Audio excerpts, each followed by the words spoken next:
مولاي صل وسلم دائما أبدا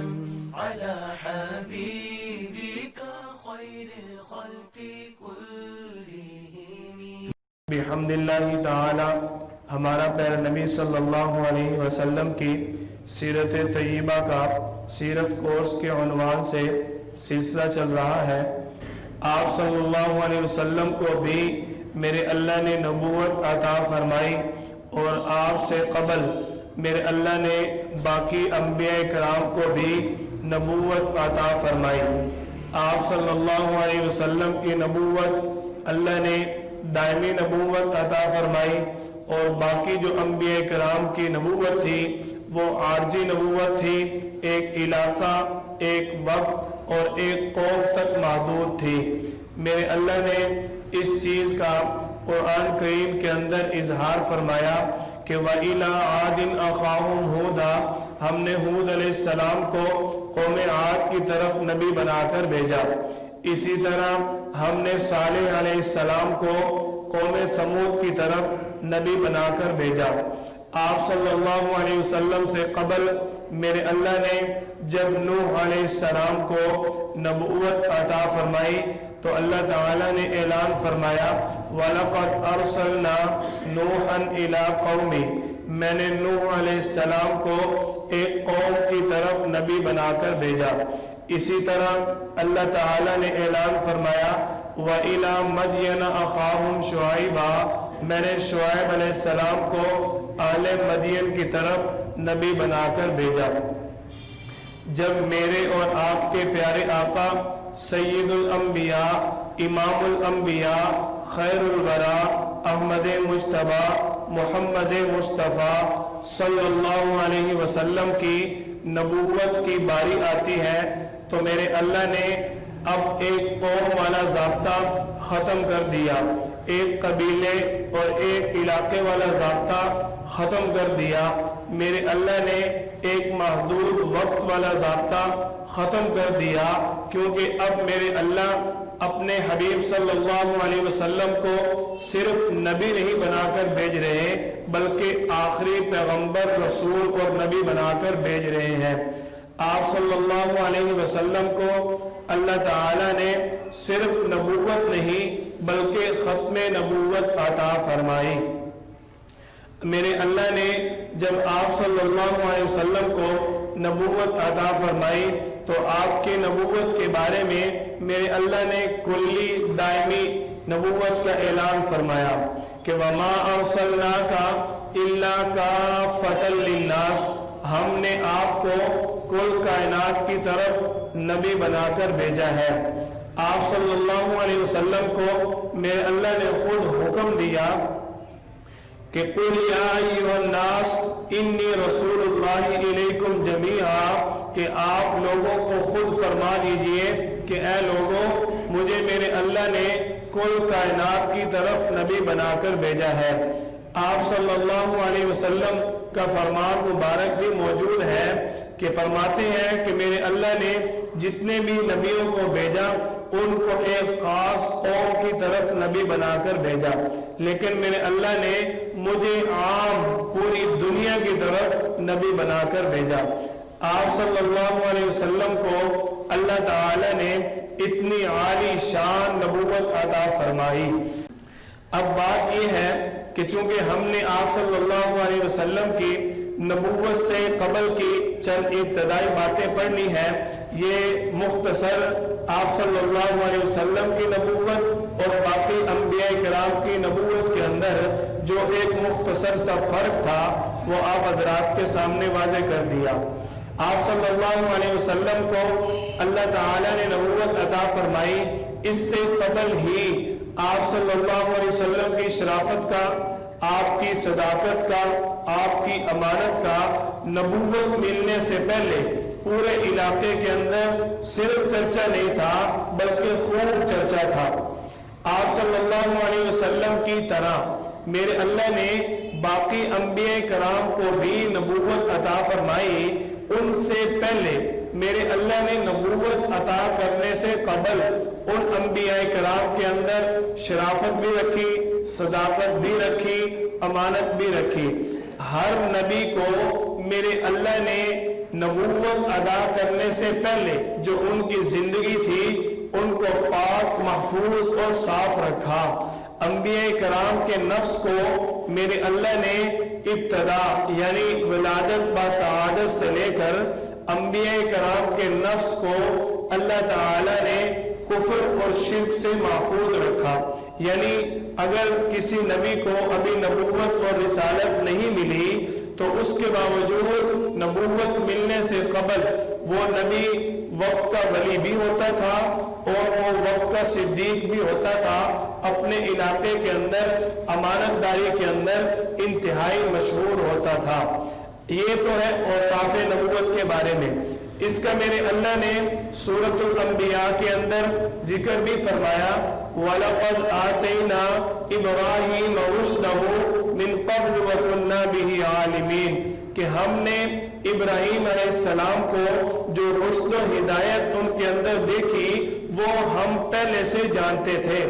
اس سے یہ بات واضح ہوتی ہے کہ ابراہیم علیہ السلام کو نبوت دینے سے قبل میرے اللہ اس چیز کا علم رکھتے تھے، اور ابراہیم علیہ السلام کو میرے اللہ نے یہ اوصاف عطا فرمائے تھے کہ یہ انتہائی نیک اور شریف انسان ہے۔ اس کے بعد میرے اللہ نے ان کو نبوت عطا فرمائی۔ اس سے آگے میرے اللہ نے اعلان فرمایا لوط علیہ السلام کو نبوت دینے سے قبل، وَلُوطًا آتَيْنَاهُ حُكْمًا وَعِلْمًا، ہم نے لوط علیہ السلام کو حکمت اور علم عطا فرمایا۔ حضرت یحییٰ علیہ السلام کے بارے میں سورۃ مریم کے اندر اللہ تعالیٰ فرماتے ہیں،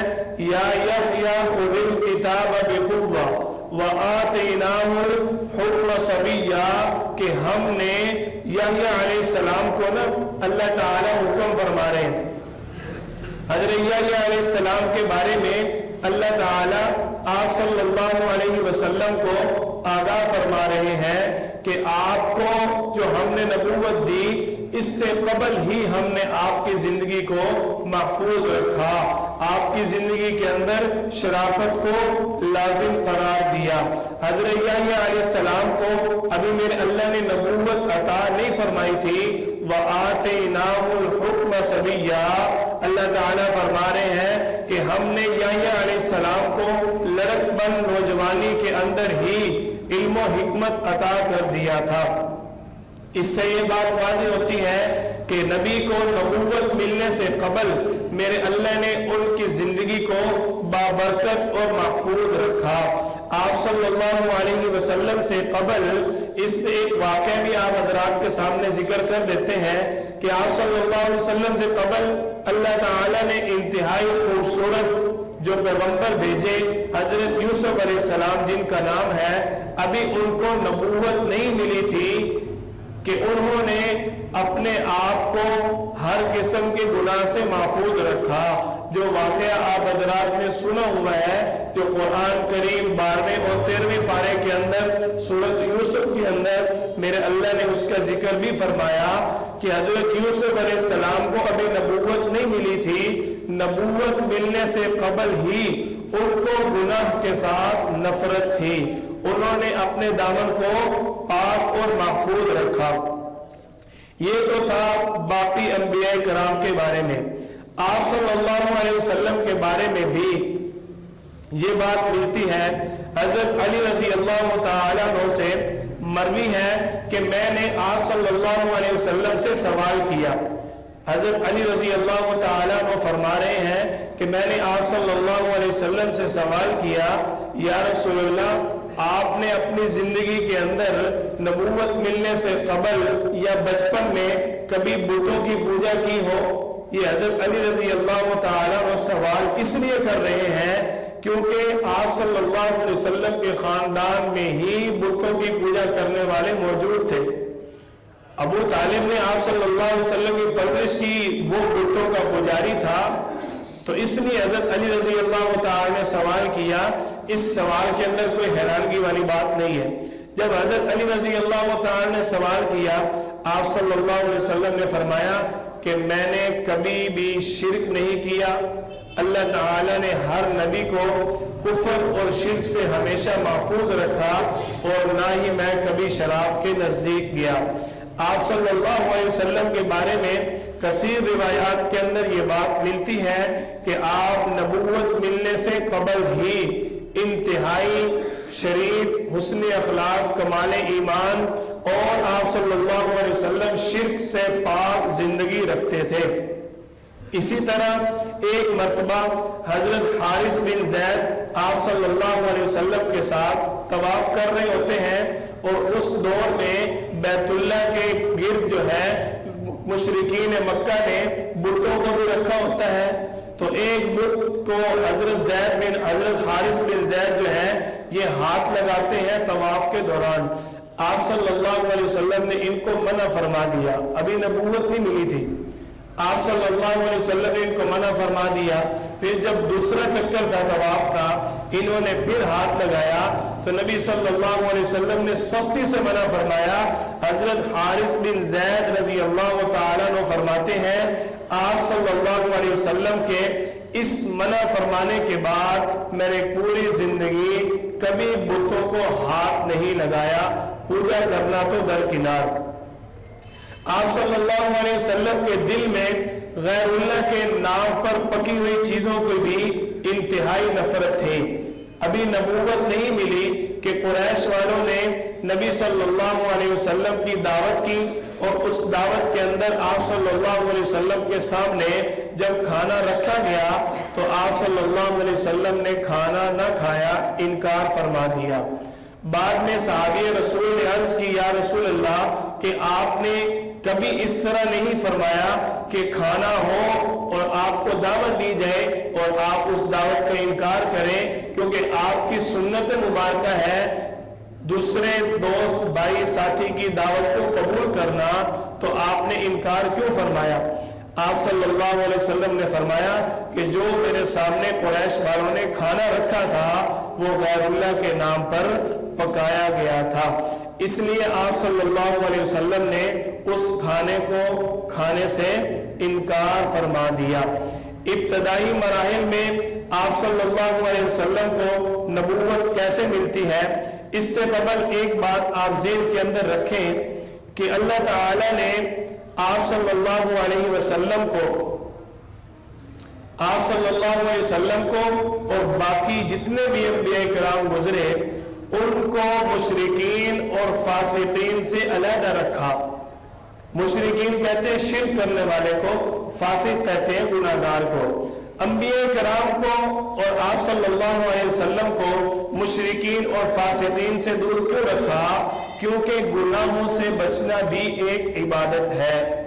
اور جو اللہ تعالیٰ نے اپنے بندے نبوت کے لیے منتخب فرمائے تھے، اب میرے اللہ نے ان کی حفاظت بھی کرنی تھی۔ آپ صلی اللہ علیہ وسلم کو جو نبوت ملتی ہے اس سے قبل چند ابتدائی مراحل ہیں۔ ابتدائی مراحل میں حضرت عائشہ رضی اللہ تعالی عنہ فرماتی ہیں کہ آپ صلی اللہ علیہ وسلم کو ابتدا سے جو وحی ہوتی تھی وہ آپ صلی اللہ علیہ وسلم خواب دیکھا کرتے تھے، اور نبی کا خواب سچا ہوا کرتا ہے۔ آپ صلی اللہ علیہ وسلم نے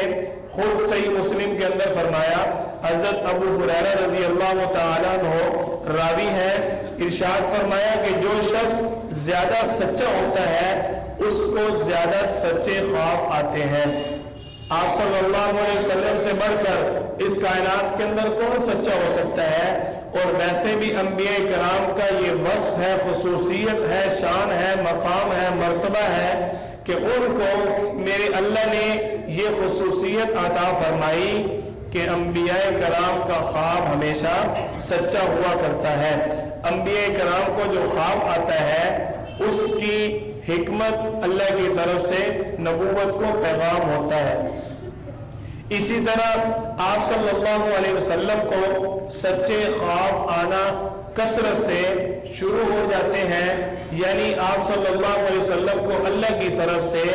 اب زیادہ سے زیادہ پیغامات ملنے شروع ہو گئے۔ حضرت عائشہ رضی اللہ تعالیٰ عنہ سے صحیح بخاری کے اندر مروی ہے کہ آپ صلی اللہ علیہ وسلم کے جب سچے خواب بڑھ گئے ثم حبب الیہ الخلاء وکان یخلو بغار، کہ آپ صلی اللہ علیہ وسلم کے جب سچے خواب بڑھ گئے تو اب آپ صلی اللہ علیہ وسلم کو تنہائی پسند آنے لگی، یعنی خلوت کے اندر زندگی گزارنا آپ صلی اللہ علیہ وسلم کو بہت ہی پسند ہو گیا تھا۔ جب آپ صلی اللہ علیہ وسلم کو تنہائی پسند آ گئی وَقَانَ يَخْلُو بِغَارٍ، آپ صلی اللہ علیہ وسلم پھر غار حرا کے اندر جا کر خلوت اختیار کیا کرتے تھے۔ خلوت کہتے ہیں تنہائی کے اندر اللہ تعالیٰ کی عبادت کرنا،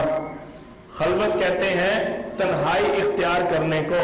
اب آپ صلی اللہ علیہ وسلم کی اللہ کے ساتھ لو زیادہ لگ گئی، اللہ کی طرف سے پیغام آنے کثرت سے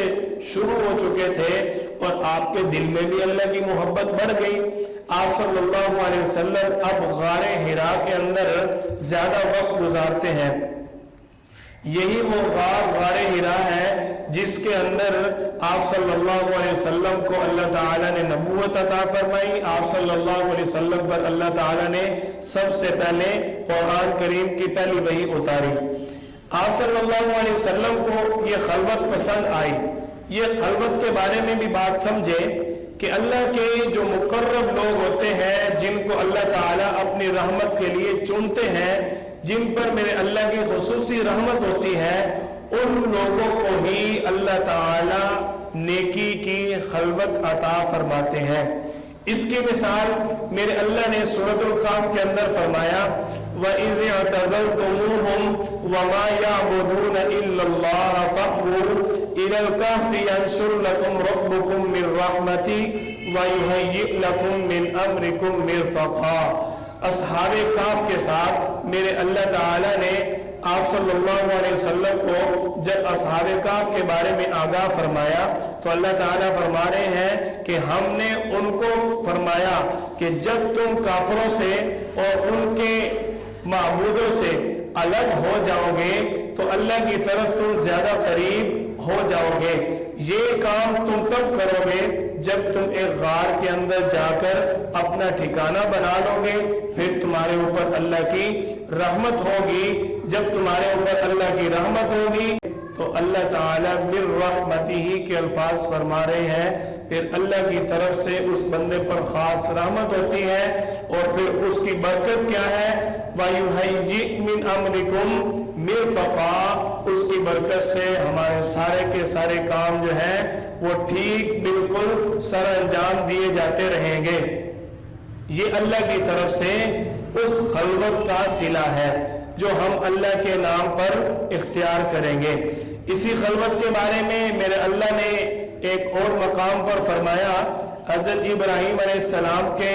جو بیٹے ہیں حضرت اسحاق علیہ السلام اور ان کے اندر حضرت یعقوب علیہ السلام، جو ان کو اللہ تعالیٰ نے نبوت عطا فرمائی نا، اس کے بارے میں اللہ تعالیٰ نے فرمایا فَلَمَّا اعْتَزَلَهُمْ وَمَا يَعْبُدُونَ مِن دُونِ اللَّهِ وَهَبْنَا لَهُ إِسْحَاقَ وَيَعْقُوبَ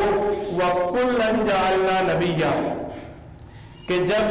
ابراہیم علیہ السلام نے اللہ کے علاوہ کے معبودوں کو،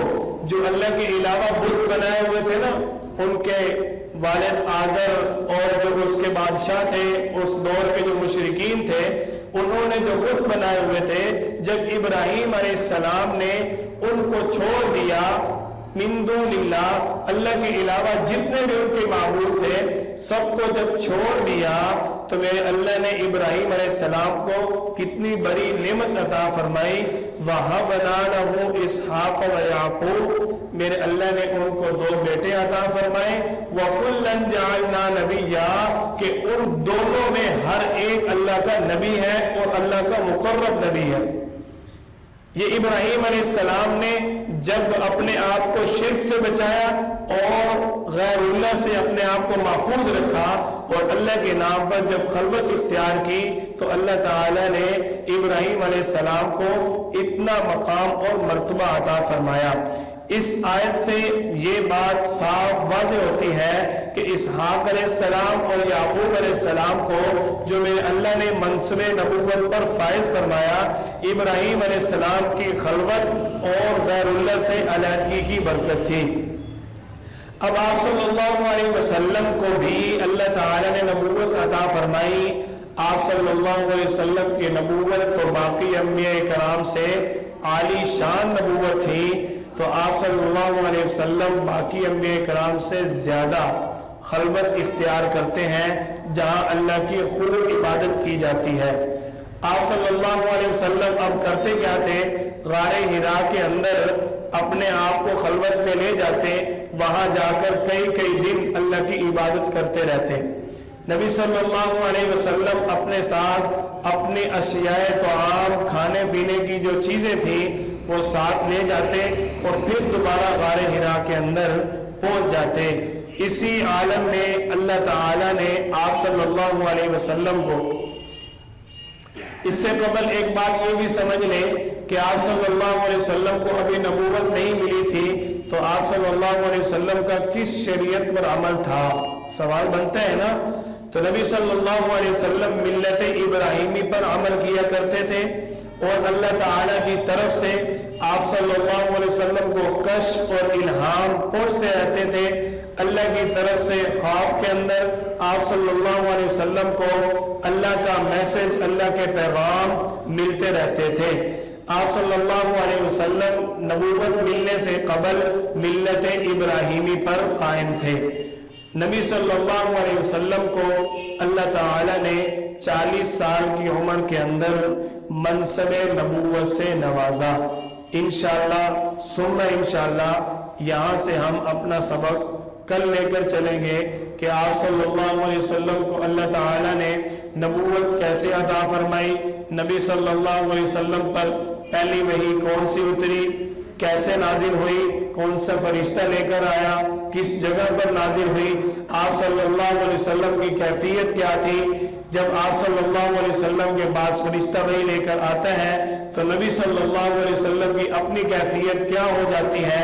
یہ سارے مراحل انشاءاللہ کل ہم اپنے سبق میں آگے لے کر چلیں گے۔ اللہ سے دعا کرتے ہیں اللہ تعالی ہم سب کو آپ صلی اللہ علیہ وسلم کی سیرت طیبہ پڑھ کر اس پر عمل کرنے کی توفیق عطا فرمائے، اور ہمیشہ اپنی عملی زندگی کے اندر اپنانے کے لیے ہم سب کو قبول فرمائے، اور آپ صلی اللہ علیہ وسلم کی سچی اور سچی محبت عطا فرمائے۔ وآخر دعوانا ان الحمد للہ رب العالمین۔ الله ربي والإسلام ديني ومحمدا رسول الله